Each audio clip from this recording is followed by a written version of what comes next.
भगवते वासुदेवाय। ओम नमो भगवते वासुदेवाय। ओम नमो भगवते वासुदेवाय। नारायणं नमस्कृत्यं नरं चैव नरोत्तमं देवीं सरस्वतीं व्यासं ततो जयमुदीरये। तप्त काञ्चन गौराङ्गी राधे वृन्दावनेश्वरी वृषभानुसुते देवी प्रणमामि हरिप्रिये।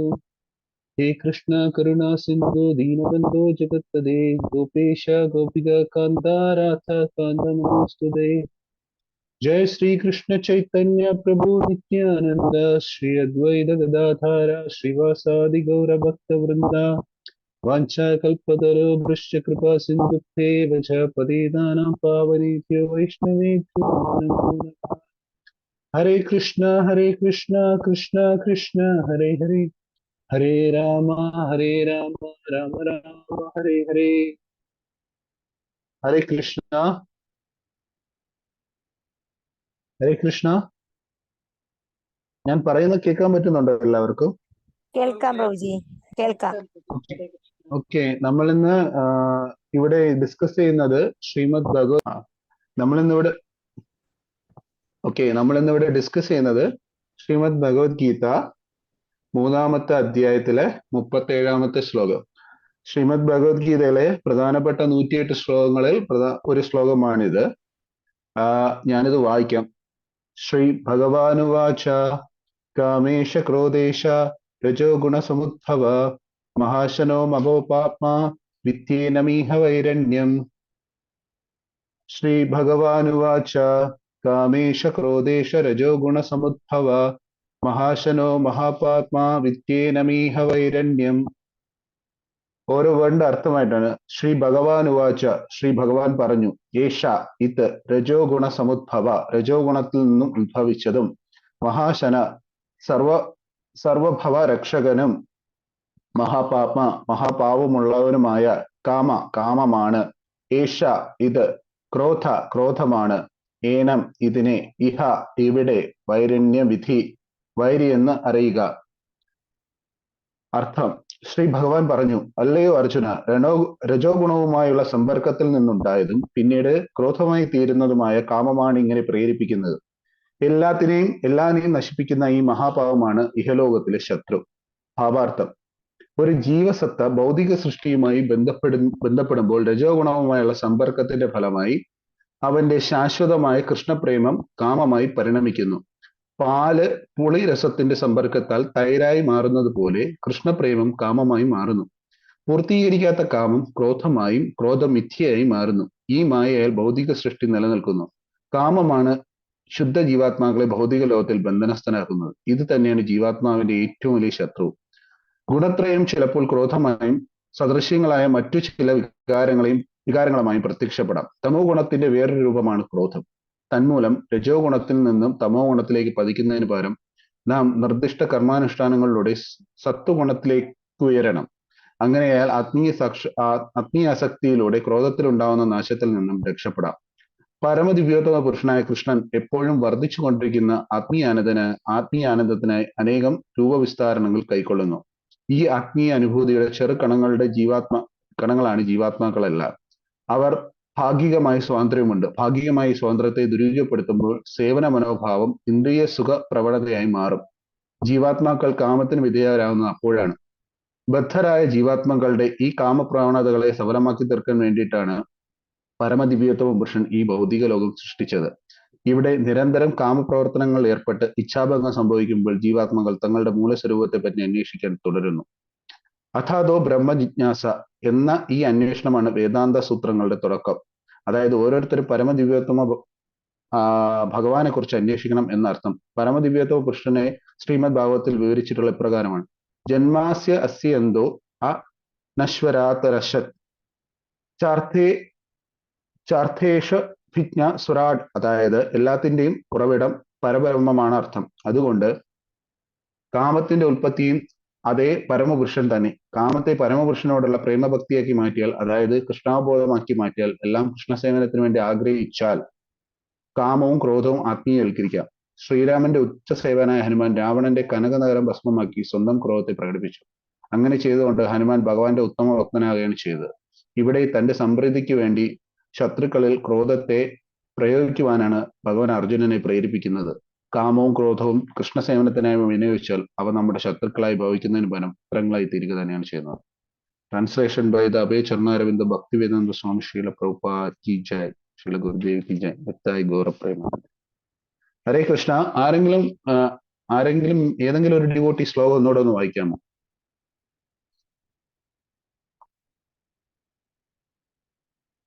ഹരേ കൃഷ്ണ. ഹരേ കൃഷ്ണ. ഓം നമോ ഭഗവതേ വാസുദേവായ.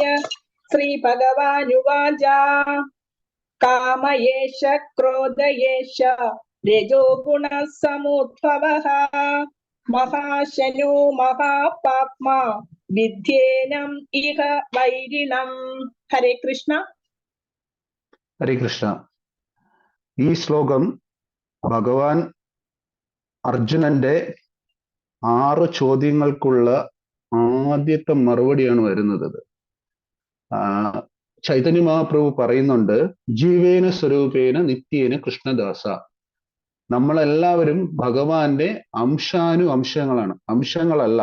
അംശങ്ങൾ എന്ന് പറയുമ്പം രാവിലത്തെ നിങ്ങളുടെ ക്ലാസ് ഞാൻ ഇങ്ങനെ ഓരോ ശ്ലോകങ്ങൾ നിങ്ങൾ ബേസ് ചെയ്ത് സംസാരിക്കുമ്പോഴും ഗോവിന്ദരാജ് പ്രഭു പറയുന്നുണ്ടായിരുന്നു, ബ്രഹ്മാവിൽ നിന്ന് ദേവന്മാര് ഓരോരോ തലത്തിൽ നിന്നാണ് നമ്മൾ വരുന്നത്. അങ്ങനെ അവസാനം വരുന്ന ഭൗതിക സൃഷ്ടിയിലാണ് ഈ മാനവ സമുദായങ്ങൾ വരുന്നത്. നമ്മളെല്ലാവരും ശരീരമല്ല ആത്മാവാണെന്ന് വ്യക്തമായിട്ട് അറിയാം. സത്യത്തിൽ നമുക്കൊരു മനുഷ്യജന്മം ലഭിക്കുന്നത് എപ്പോഴാണ്? 84 ലക്ഷം തവണ ജനന മരണ ചക്രങ്ങളിൽ ഉൾപ്പെടുമ്പോഴാണ് നമ്മൾ വന്നിട്ട് ഒരു മനുഷ്യജന്മം വരുന്നത്. അതുകൊണ്ടാണ് കുലശേഖര ആൾവാർ പറയുന്നത്, മനുഷ്യജന്മം എന്ന് പറയുന്നത് ദുർലഭമായിട്ട് കിട്ടുന്ന ഒരു സാഹചര്യം മാത്രമാണ്. ഏതോ ഒരു ജന്മത്തിൽ നമ്മൾ ചെയ്യുന്ന പുണ്യജന്മ കർമ്മ ഫലങ്ങളാണ് നമ്മൾ വന്നിട്ട് ഒരു മനുഷ്യജന്മമായിട്ട് നമ്മൾ ഭവിക്കുന്നത്. പക്ഷേ ശ്രീമദ് ഭാഗവത്തിനകത്ത് സ്പെസിഫിക് ആയിട്ട് പറയുന്നുണ്ട്, 3ാമത്തെ കാൻഡോയിൽ ഒരു ജീവാത്മാവിന്റെ സ്വരൂപം എങ്ങനെയാണ് ക്രിയേറ്റ് ആവുന്നതിനെ കുറിച്ച് ശ്രീമദ് ഭാഗവതത്തിലെ 3ാമത്തെ കാൻഡോയിൽ പറയുന്നുണ്ട്. അതായത് ഒരു മാതാവിന്റെ ഗർഭപാത്രത്തിൽ ഇരിക്കുമ്പോൾ, ഭ്രൂണമായിട്ട് നമ്മൾ ഇരുന്ന് 3 മാസം ആവുമ്പോൾ ആ മാതാപിതാക്കൾ എന്തൊക്കെയാണോ സംസാരിക്കുന്നത് ആ ഭ്രൂണം വന്നിട്ട് അത് കറക്റ്റ് ആയിട്ട് ആപ്റ്റ് ചെയ്തെടുക്കുന്നു എന്ന് പറയുന്നത്. അതുകൊണ്ടാണ് നമ്മൾ നേരത്തെ കാണുമ്പോൾ മനസ്സിലാവുന്നത്, സുഭദ്രയുടെ ഗർഭപാത്രത്തിൽ ഇരിക്കുമ്പം അതായത് ഭഗവാൻ ഇരുന്ന് എങ്ങനെ ചക്രവ്യൂഹം ഭേദിക്കണമെന്ന് പറയുമ്പോൾ അത് കറക്റ്റ് ആയിട്ട് അദ്ദേഹം ഇങ്ങനെ ഒബ്സർവ് ചെയ്തെടുക്കുന്നത് നമുക്ക് മനസ്സിലാവുന്നുണ്ട്. അതേപോലെ തന്നെയാണ് നമ്മൾ ആ ഗർഭപാത്രത്തിനകത്ത് ഇരിക്കുന്ന സമയത്ത് ഒരു ചെറിയൊരു ചട്ടക്കൂടിനകത്താണ് ഇരിക്കുന്നത്. ആ ചട്ടക്കൂടിനകത്ത് ഇരിക്കുമ്പോൾ എന്താണ്, ആ ജീവാത്മാവിന് എങ്ങനെയെങ്കിലും പുറത്തു വരണം. കാരണം അവിടെ ഇരുന്നത് കൊണ്ട് തന്നെയാണ് ഒരു ജീവാത്മാവിന്റെ പൂർവ്വജന്മ കർമ്മങ്ങൾ അനുഭവിച്ചു കൊണ്ടിരിക്കുന്നത്. സത്യത്തിൽ ഒരു പ്രഗ്നൻസി ആയിട്ടിരിക്കുന്ന ലേഡി എന്താ പറയുന്നത്, എന്റെ മകൻ ചവിട്ടുന്നു, ഇത് ചെയ്യുന്നു എന്നൊക്കെ പറയുന്നു. പക്ഷെ എന്താണ്, ആ ജീവാത്മാവിന് എങ്ങനെയെങ്കിലും പുറത്തേക്ക് വരണമെന്നുള്ള ആ ഒരു അവസ്ഥയിലാണ് നിൽക്കുന്നത്. ഒരുപാട് വിഷമങ്ങൾ അനുഭവിക്കുന്നു. ആ സമയത്ത് ആ ജീവാത്മാവിന് ഭഗവാൻ ദർശനം കൊടുക്കുന്നു. അപ്പൊ ദർശനം കൊടുക്കുമ്പോൾ ആ ജീവാത്മാവ് പറയുന്നത് എന്താണ്, പോയ ജന്മത്തിൽ ഞാൻ ഒരുപാട് തെറ്റുകൾ ചെയ്തിട്ടുണ്ട്. ഞാൻ പക്ഷെ ഈ ലോകത്തിലേക്ക് വന്നു കഴിഞ്ഞാൽ അങ്ങയുടെ ദാസനായി കൊള്ളാമെന്നാണ് പറയുന്നത്. ആണ് ചൈതന്യ മഹാപ്രഭു പറഞ്ഞില്ലേ, ജീവേന സ്വരൂപേന നിത്യേന കൃഷ്ണദാസ. അവിടെ ഇരുന്നുകൊണ്ട് ഈ ജീവാത്മാവ് ഭഗവാൻ പ്രോമിസ് കൊടുക്കും, ഞാൻ വന്നിട്ട് ഈ ഭൗതിക ലോകത്തിലേക്ക് വന്നിറങ്ങുമ്പോൾ തന്നെ ഞാൻ അങ്ങയുടെ നിത്യദാസനായി കൊള്ളാമെന്ന്. പക്ഷെ എന്താണ്, ഈ ഭൗതിക ലോകത്തിൽ വരുമ്പോ മായയുടെ അടിമയിൽ പെട്ടുകൊണ്ട് അയാള് ഭഗവാന് കൊടുത്ത പ്രോമിസ് എല്ലാം മറന്നു പോകുന്നു. ആക്ച്വലി ഞാൻ ഈ ശ്ലോകത്തിന്റെ കണ്ടന്റിൽ എത്തിയിട്ടില്ല. നമ്മൾ എന്താണെന്ന് കാണിക്കാനാണ് ഞാനിപ്പോ ആദ്യമേ ഈ പോയിന്റ് പറഞ്ഞേണ്ട കാര്യം. സത്യത്തില് ഇതിനകത്ത് പറയുന്ന കാര്യമുണ്ട്, കാമേഷ, കാമമാണ് നമ്മുടെ ഏറ്റവും വലിയ ശത്രു എന്ന് പറയുന്നുണ്ട്. ആക്ച്വലി ഇതിനകത്ത് ഇരിക്കുന്ന ഏതെങ്കിലും ഡിവോട്ടീസിന് പറയാൻ പറ്റുമോ കാമം എന്ന് ഇവിടെ ഭഗവാൻ എന്താണ് ഉദ്ദേശിച്ചതെന്നുള്ളത്? ഹരേ കൃഷ്ണ. ഇവിടെ ഭഗവാൻ കാമം എന്ന് ഉദ്ദേശിച്ചു ആഗ്രഹം. ഓക്കെ, ആഗ്രഹമില്ലാത്ത എത്ര ഡിവോട്ടീസ് ഉണ്ട് ഇവിടെ? നമ്മളെല്ലാവരും ഗുരു ആരാണെന്നും ഭഗവാൻ ആരാണെന്നും മനസ്സിലാക്കി വന്നവരാണ്. പക്ഷെ ആഗ്രഹങ്ങൾ ഇല്ലാത്ത എത്ര ആൾക്കാരുണ്ട്?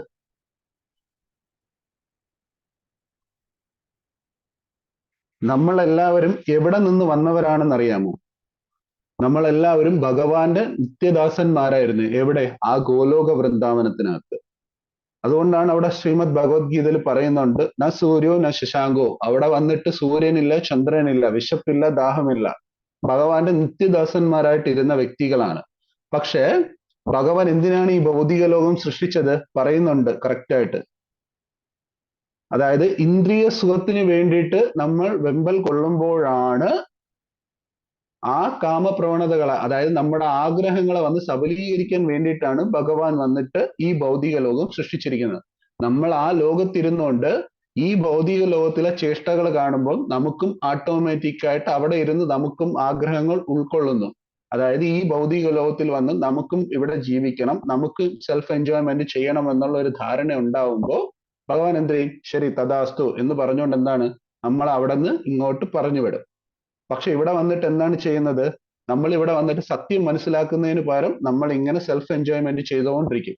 അങ്ങനെ ഈ സെൽഫ് എൻജോയ്മെന്റ് ചെയ്യുന്നത് കൊണ്ടാണ് നമ്മൾ വീണ്ടും ജന്മമരണ ചക്രങ്ങളിലേക്ക് ഉൾപ്പെട്ടുകൊണ്ടിരിക്കുന്നത്. ഇവിടെ വന്നു കഴിഞ്ഞ് നമ്മൾ ഭഗവാനെ മൊത്തമായിട്ട് മറക്കും. നമ്മുടെ ചിന്ത മൊത്തം എന്തായിരിക്കും? എങ്ങനെ നമുക്ക് സെൽഫ് എൻജോയ്മെന്റ് ചെയ്യാമെന്നുള്ളത്. ആ സമയത്ത് ഭഗവാനെ മൊത്തമായിട്ട് നമ്മൾ മറന്നു പോകുന്നുണ്ട്. പക്ഷേ ആഗ്രഹങ്ങളെ എപ്രകാരം വന്നിട്ട് ഭഗവത് സേവനത്തിലേക്ക് മാറ്റാം എന്നുള്ളതും ആഗ്രഹം നിമിത്തം എങ്ങനെ നമുക്ക് നാശത്തിലേക്ക് പോവാം എന്നുള്ളതും നമുക്ക് ശാസ്ത്രത്തിനകത്ത് രണ്ടുപേരെ എക്സാമ്പിൾ എടുത്ത് നമുക്ക് മുന്നോട്ട് പോകാൻ പറ്റും. ഒന്ന് വന്നിട്ട് ധ്രുവ മഹാരാജാവ്. ശ്രീമദ് ഭാഗവതത്തിനകത്ത് ധ്രുവ മഹാരാജാവിനെ പറ്റി വ്യക്തമായിട്ട് പറയുന്നുണ്ട്.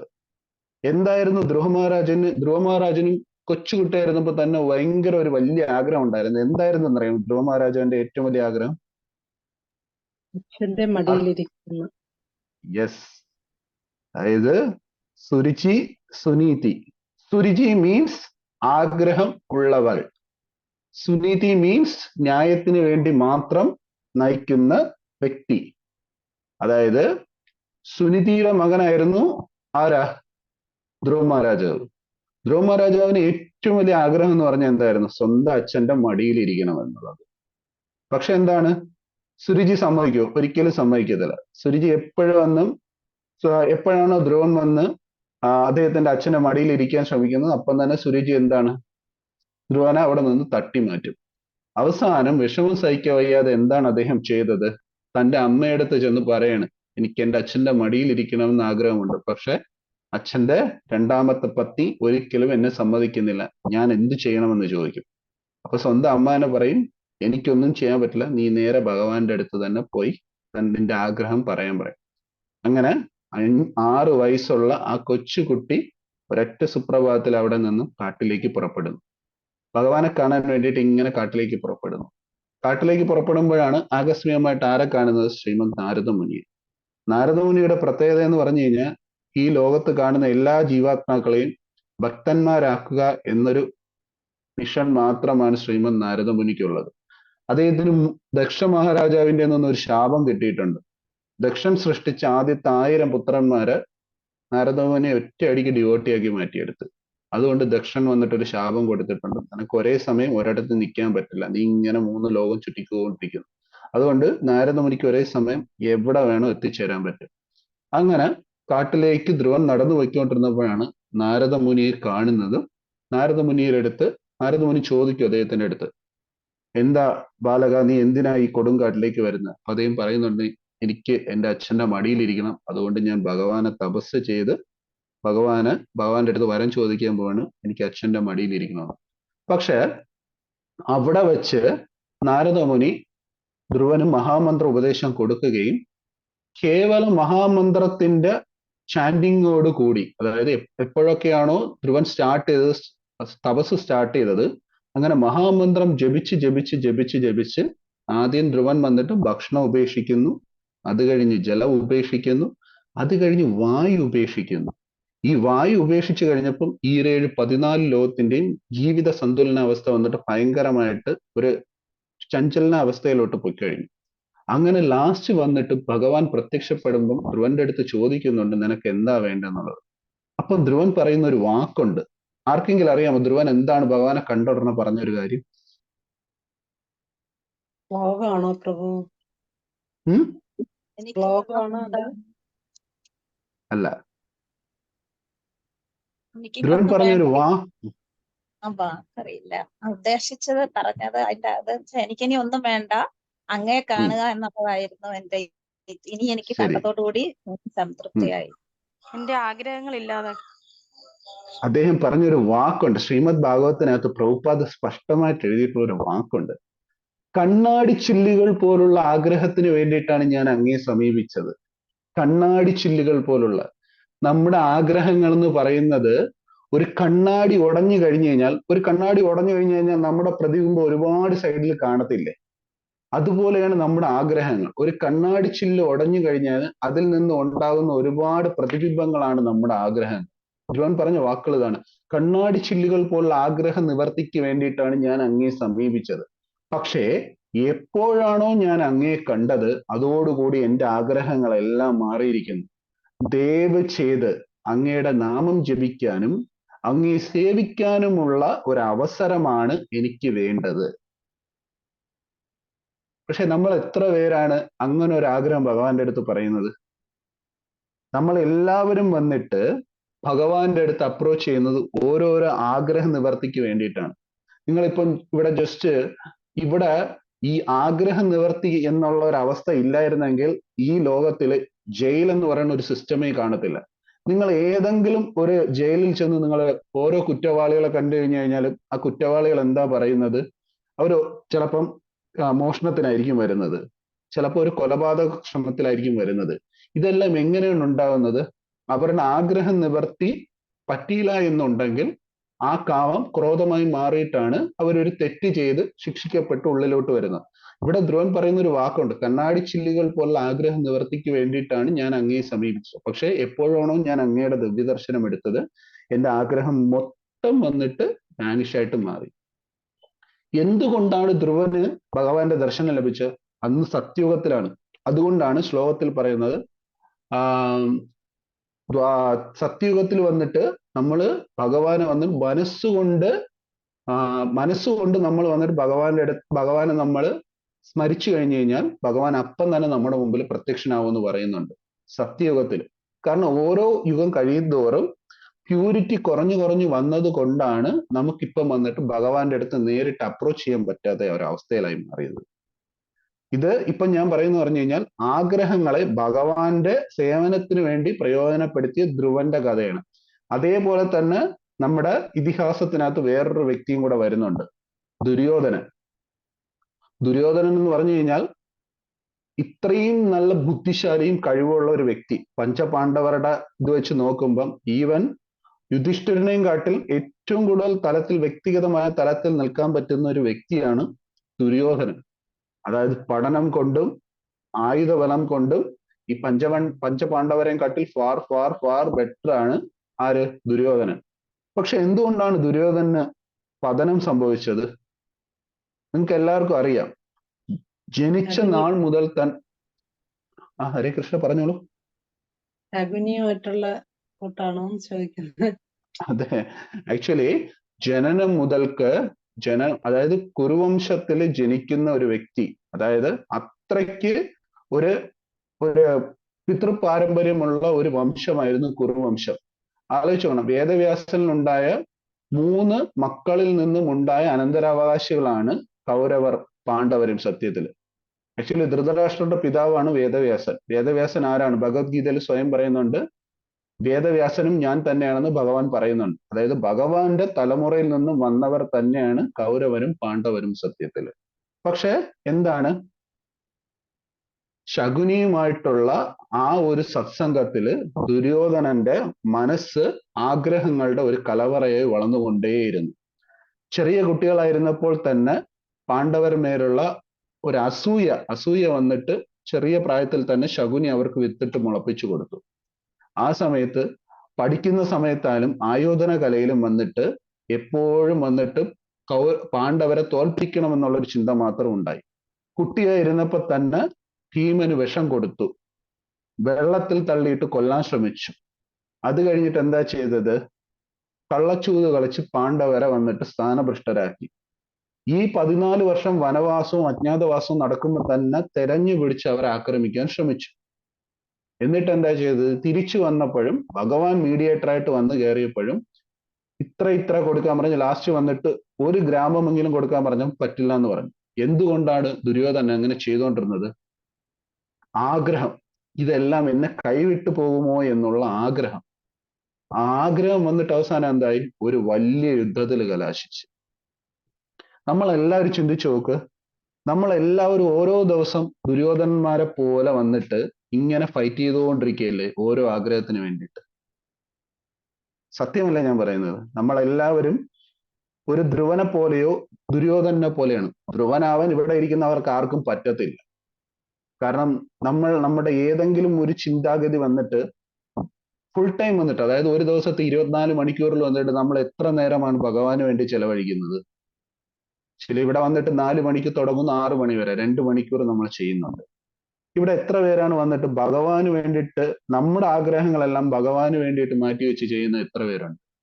അല്ലെങ്കിൽ ഭഗവാനെ, ഇന്നൊരു ദിവസം എനിക്ക് കിട്ടിയിരിക്കുന്നു, ഇത് അങ്ങയുടെ കാരുണ്യം കൊണ്ടാണ്, ഇന്നത്തെ സേവനം മൊത്തം അങ്ങയ്ക്ക് വേണ്ടിയിട്ടാണെന്ന് ചെയ്യുന്ന എത്ര വ്യക്തികളാണ് സത്യത്തിൽ?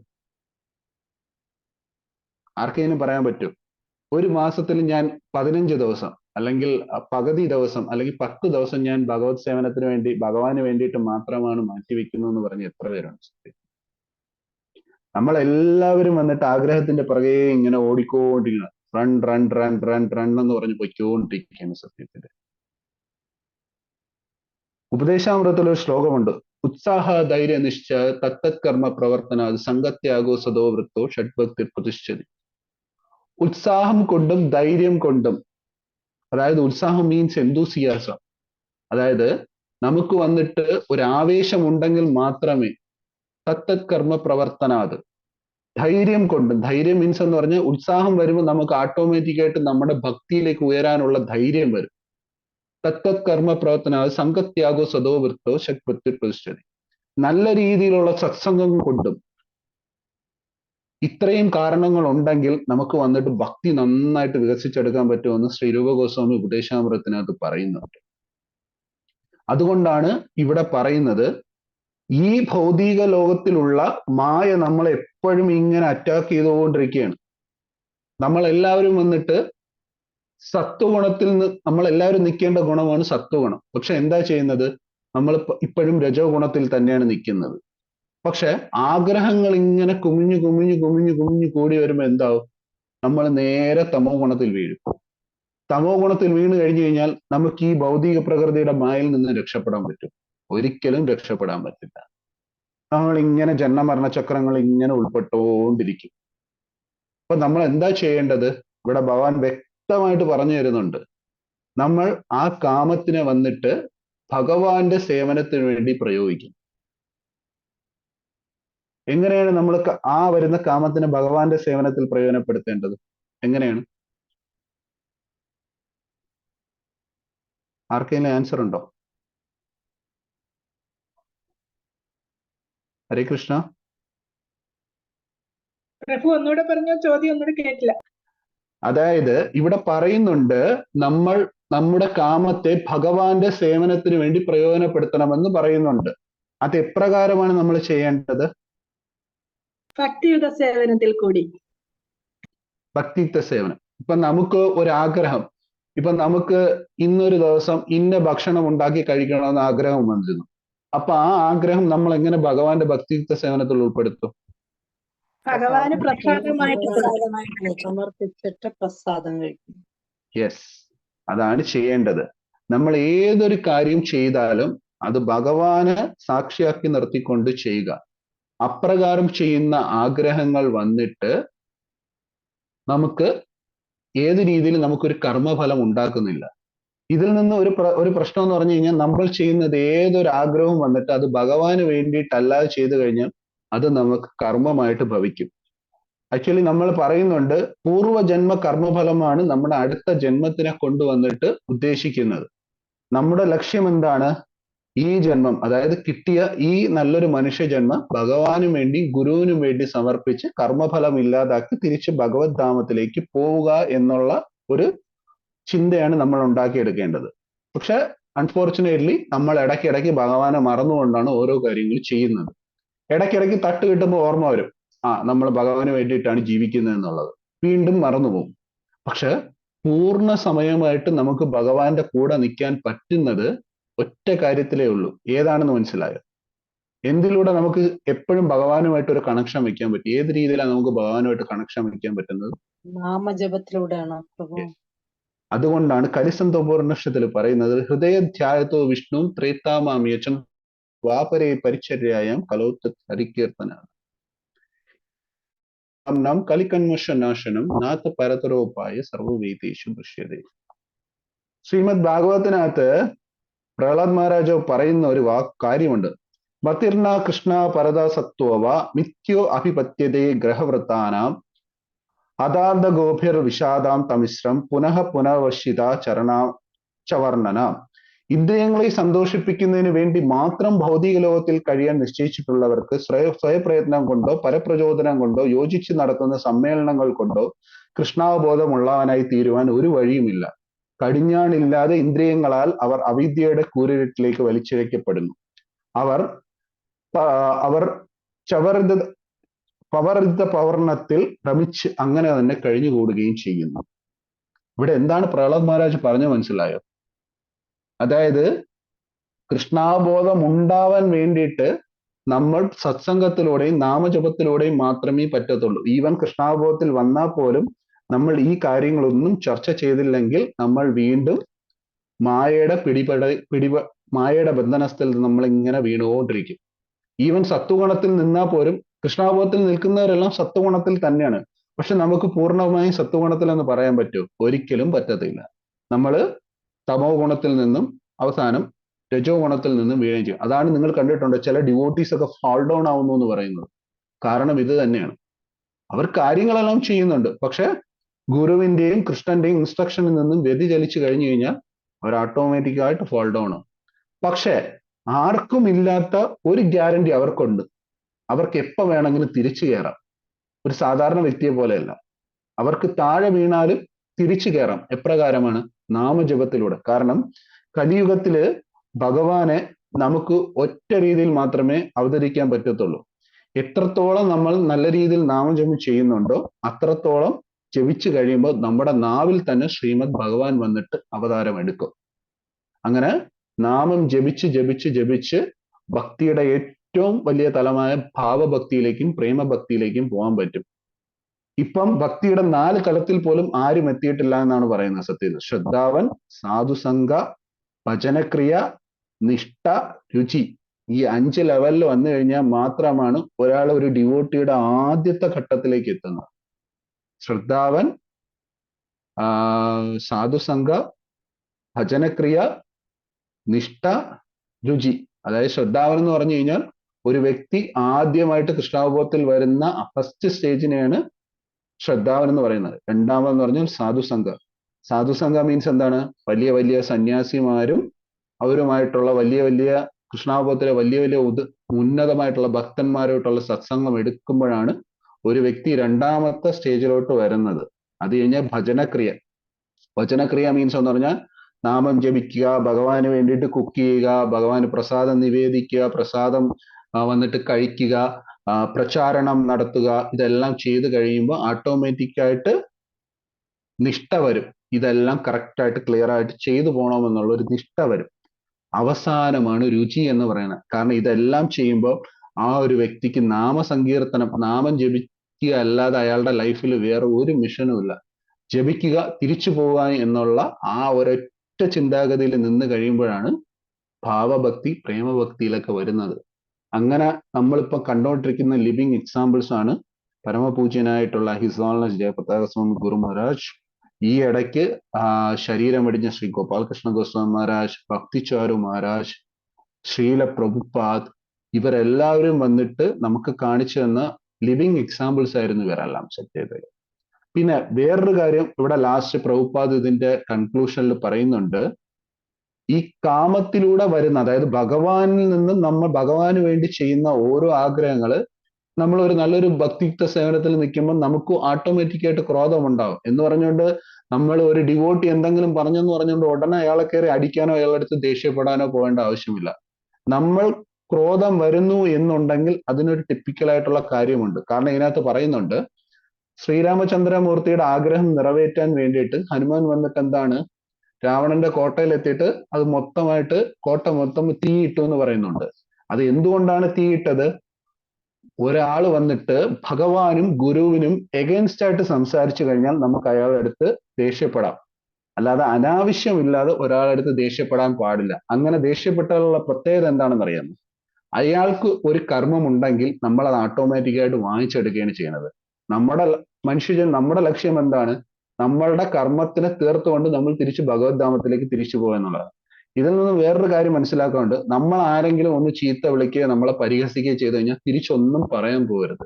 നമ്മളത് ചിരിച്ചുകൊണ്ടിരിക്കുക, ഒരു ചെറിയ സ്മൈൽ മാത്രം ചെയ്യുക. സത്യത്തിൽ അങ്ങനെ ചെയ്തു കഴിഞ്ഞാൽ നമ്മുടെ ഉള്ളിലുള്ള കർമ്മത്തിനെ വേറെ ആരോ എടുത്തോണ്ട് പോകുന്നു നമ്മൾ വിചാരിക്കുക. അല്ലാതെ ഒരിക്കലും ഒരു ഡിവോട്ടി വന്ന് അനാവശ്യമില്ലാതെ ആരടുത്തും ദേഷ്യപ്പെടാൻ പോകരുത്.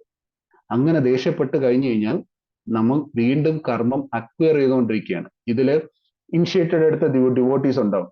നമ്മൾ ഏതെങ്കിലും രീതിയിൽ അനാവശ്യമായിട്ടുള്ള ആഗ്രഹങ്ങളോ ആവശ്യമില്ലാതെ ദേഷ്യപ്പെട്ട് കഴിഞ്ഞാൽ നമ്മൾ കർമ്മം വാങ്ങിച്ച് കൂട്ടുന്നത് കൂടാതെ നമ്മുടെ ഗുരുവിന് നമ്മൾ കൊടുക്കുന്ന കർമ്മമാണ്. ആക്ച്വലി ഗുരു നമ്മളെ ഏറ്റെടുത്തിരിക്കുന്നു എന്ന് പറഞ്ഞു കഴിഞ്ഞു കഴിഞ്ഞാൽ നമ്മുടെ തിരിച്ച് ഭഗവത് ധാമത്തിലേക്ക് കൊണ്ടുപോകാനുള്ള ഒരു സിൻസിയാരിറ്റി എഫേർട്ടാണ് ഗുരു എടുത്തോണ്ടിരിക്കുന്നത്. ഒരിക്കലും നമ്മൾ നമ്മുടെ ഗുരുവിന് കർമ്മം കൊടുക്കാൻ പാടില്ല. അപ്രകാരം ഉണ്ടാവുന്ന കർമ്മങ്ങൾ എന്തെങ്കിലും ഉണ്ടെങ്കിൽ നമ്മൾ നന്നായിട്ട് ജപിച്ച് ഡേറ്റി സർവീസ് ചെയ്ത് ഭഗവാനിലേക്ക് കൊടുക്കുക. കാരണം ഭഗവാന് കർമ്മമില്ല എന്നുള്ളത് ഭഗവത്ഗീതയിൽ ഭഗവാൻ സ്പഷ്ടമായിട്ട് പറയുന്നുണ്ട്. സോ അതുകൊണ്ട് എല്ലാ ഭക്തന്മാരും തങ്ങളുടെ ആഗ്രഹങ്ങൾ വന്നിട്ട് ഭഗവാനിലേക്ക് ക്രോഡീകരിക്കാൻ ശ്രമിക്കുക. അപ്രകാരം ചെയ്യുന്ന ആഗ്രഹങ്ങൾ നമുക്ക് മാത്രമല്ല നമ്മുടെ വരും തലമുറയ്ക്കും മുമ്പ് പോയ തലമുറയ്ക്കും ഭഗവാൻ നൽകുന്ന ഒരു അനുഗ്രഹമായിട്ട് മാറും. അതുകൊണ്ടാണ് പ്രഹ്ലാദ് മഹാരാജാവിന്റെ അടുത്ത് നരസിംഹമൂർത്തി പറയുന്നത്, നിനക്ക് മുമ്പ് പോയ 7 തലമുറയ്ക്കും പിൻപ് വരുന്ന 7 തലമുറയ്ക്കും ഞാൻ മോക്ഷം നൽകുന്നു എന്ന് പറയുന്നത്. ഹരേ കൃഷ്ണയിൽ വരുന്ന, ഇസ്കോണിൽ വരുന്ന ഒരു ഡിവോട്ടി, ഇനിഷ്യേറ്റഡ് ആകുന്ന ഒരു ഡിവോട്ടി അല്ലെങ്കിൽ നാമം ജപിക്കുന്ന ഡിവോട്ടി അവരുടെ ഫുൾ ഫാമിലിയാണ് പ്രൊട്ടക്ട് ചെയ്യുന്നത്. അതുകൊണ്ടാണ് ഭഗവാൻ ഭഗവത്ഗീതയിൽ പറയുന്നത്, എന്റെ ഭക്തനാവുക, എന്നെ നീ സേവിക്കുക, നിന്റെ കാര്യങ്ങൾ മൊത്തം ഞാൻ നോക്കിക്കൊള്ളാം എന്ന് പറയുന്നത്. അതാണ് യോഗക്ഷേമം വ്യഹാമിഹം എന്ന് പറയുന്നത്. എനിക്ക് വേണ്ടി ശുദ്ധമായ ഭക്തിയുക്ത സേവനം ചെയ്യുന്ന ഒരു വ്യക്തിക്ക് ഈ ലോകത്തിൽ വേണ്ടുന്നതെല്ലാം ഞാൻ നിലനിർത്തും എന്ന് ഭഗവത്ഗീതയിൽ ഭഗവാൻ സ്പഷ്ടമായിട്ട് പറയുന്നത്. സോ അതുകൊണ്ട് എല്ലാവരും നന്നായിട്ട് നാമം ജപിക്കുക, ഭഗവത് സേവനം ചെയ്യുക, ഗുരുവിനെ സേവിക്കുക, തങ്ങളുടെ ഈ മനുഷ്യജന്മം പൂർത്തീകരിച്ച് തിരിച്ച് ഭഗവത് ധാമത്തിലേക്ക് തിരിച്ചു പോകാനായിട്ട് ശ്രമിക്കുക. പക്ഷെ പ്രഭുപാദ് ഒരു കാര്യത്തിൽ ഒരു ഗ്യാരണ്ടി നൽകുന്നുണ്ട്. ഇസ്കോണിൽ വരുന്ന ഒരു ജീവാത്മാവ് ജപിക്കുകയും ഭഗവാന് വേണ്ടി സേവനം ചെയ്ത് കഴിഞ്ഞു കഴിഞ്ഞാൽ അവർ ഒരിക്കലും യമലോകത്തിലേക്ക് പോകത്തുമില്ല. അവർക്ക് അവിടുത്തെ ജഡ്ജ്മെന്റും നേരിടേണ്ടി വരത്തില്ല. അതോടൊപ്പം ഒന്നിയല്ലെങ്കിൽ അടുത്ത ഈ ഭൂലോകത്തിൽ നിന്നും അടുത്ത ലോകത്തിലേക്ക്, അതായത് സ്വർലോകത്തിലേക്കോ ബ്രഹ്മലോകത്തിലേക്കോ പോയി, ഇവൻ സ്വർലോകത്ത് എത്തിക്കഴിഞ്ഞാൽ പോലും ആ ജീവാത്മാവിന് തിരിച്ചെത്താൻ പറ്റും. ഈവൻ ബ്രഹ്മലോകത്തിലേക്കോ കൈലാസത്തിലേക്കോ വൈകുണ്ഠത്തിലേക്കോ എത്തിക്കഴിഞ്ഞാൽ അവിടെ ഇരുന്ന് ബൈ പ്രാക്ടീസ് ചെയ്ത് തിരിച്ചു പോകാം. ഈ ഒരു ഗ്യാരണ്ടി ശ്രീല പ്രഭുപാദ് നമുക്ക് സ്പെസിഫിക് ആയിട്ട് തരുന്നുണ്ട്. 10,000 വർഷങ്ങൾക്കുള്ളിൽ, അതായത് ഇസ്കോണിന്റെ ആയുസ് എന്ന് പറയുന്നത് 10,000 വർഷമാണ്. അതിനു മുമ്പ് തന്നെ നമുക്ക് ഈ ഭൗതിക ലോകം വിട്ട് ഭഗവാന്റെ ശാശ്വത ലോകത്തിലേക്ക് പോകാൻ പറ്റും. സോ നമുക്ക് എല്ലാവർക്കും ഓൾറെഡി ഈ ക്യൂവിനകത്ത് കയറി ടിക്കറ്റ് എടുത്തവരാണ്. ആ ടിക്കറ്റ് വെയിറ്റിംഗ് ലിസ്റ്റ് ആണോ RAC ആണോ കൺഫേമോ, അത് കൺഫേം ആക്കേണ്ടത് നമ്മുടെ കടമ തന്നെയാണ്. ഈവൻ ഗുരുവിന് ഒരു കുറച്ച് ഉത്തരവാദിത്വം മാത്രമേ ഉള്ളൂ. ബാക്കി ഉത്തരവാദിത്വങ്ങൾ ഏറ്റെടുക്കേണ്ടത് നമ്മുടെ കടമ തന്നെയാണ്. അതിനു വേണ്ടിയിട്ടാണ് ശ്രീമദ് ഭാഗവതം, ഭഗവത്ഗീത പോലുള്ള പുസ്തകങ്ങൾ വായിക്കുക, ഭഗവാനെ നന്നായിട്ട് സേവിക്കുക, അത് കഴിഞ്ഞ് പ്രസാദം കഴിക്കുക. അതുകൊണ്ട് ഭഗവാൻ വേറൊരു കാര്യം പറയുന്നുണ്ട്, നിങ്ങൾ ഈ ജന്മത്തിൽ എവിടെയാണോ നിങ്ങൾ ചെയ്തു നിർത്തുന്നത്, അടുത്ത ജന്മത്തിൽ ഞാൻ അവിടെ നിന്നുകൊണ്ട് തന്നെ നിങ്ങൾ എവിടെയാണോ ഫുൾ സ്റ്റോപ്പ് ഇട്ടത് അവിടെ നിന്നും ഞാൻ നിങ്ങൾക്ക് അടുത്തൊരു ജന്മത്തിൽ വീണ്ടും അത് കണ്ടിന്യൂ ചെയ്ത് പോകാനുള്ള ആ ഒരു ഓപ്പർച്യൂണിറ്റി നൽകുമെന്ന് പറയാം. അതുകൊണ്ടാണ് തഥാമി ഭക്തി യോഗം. അതുകൊണ്ട് യോഗ ലാഡേഴ്സിൽ വെച്ച് ഏറ്റവും ഇമ്പോർട്ടൻ്റ് ആയിട്ടുള്ള ലാഡർ എന്ന് പറയുന്നത് ഭക്തിയോഗം തന്നെയാണ്. എവിടെയാണോ നിങ്ങൾ കഴിഞ്ഞ ജന്മത്തിൽ കോമ ഇട്ടത് അവിടെ നിന്ന് തന്നെ നിങ്ങൾക്ക് അടുത്ത ആ മിഷൻ തുടർന്നു പോകാനുള്ള ആ ഒരു സാഹചര്യം ഭഗവാൻ ഉണ്ടാക്കി തരും. ഒന്നേറെ ശ്രേഷ്ഠമായ ബ്രാഹ്മണ കുടുംബത്തിലോ അല്ലെങ്കിൽ ഏതെങ്കിലും ഒരു ധനികന്റെ കുടുംബത്തിലോ ജനിപ്പിച്ച് നമുക്ക് വീണ്ടും ഡിവോഷണൽ മുന്നോട്ട് കൊണ്ടുപോകാനുള്ള ആ ഒരു അവസരം ഭഗവാൻ ഉണ്ടാക്കി തരും എന്ന് പറഞ്ഞുകൊണ്ട്, അങ്ങനെ ഞാൻ പറഞ്ഞതുകൊണ്ട് അടുത്ത ജന്മം ഇങ്ങനെ കിട്ടണമെന്ന് ആഗ്രഹിക്കുകയും ചെയ്യരുത്. പൂർണ്ണമായും ഭഗവത് സേവനം ചെയ്ത് തിരിച്ച് ഭഗവത് ധാമത്തിലേക്ക് തിരിച്ചു പോകാനുള്ള ശ്രമമാണ് ഓരോ ജീവാത്മാവും ചെയ്യേണ്ടത്. ഹരേ കൃഷ്ണ, പ്രണാം. എന്തെങ്കിലും സംശയമോ അഭിപ്രായമോ ഉണ്ടെങ്കിൽ പറയുക.